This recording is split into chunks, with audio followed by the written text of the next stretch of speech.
Hello. For the last few weeks, I've been a student at the ITTO teacher training course.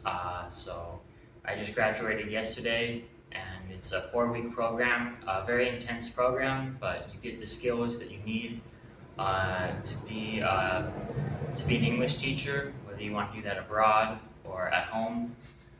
It's a very good course. The staff are very helpful and friendly, and I learned a lot and bonded with my classmates.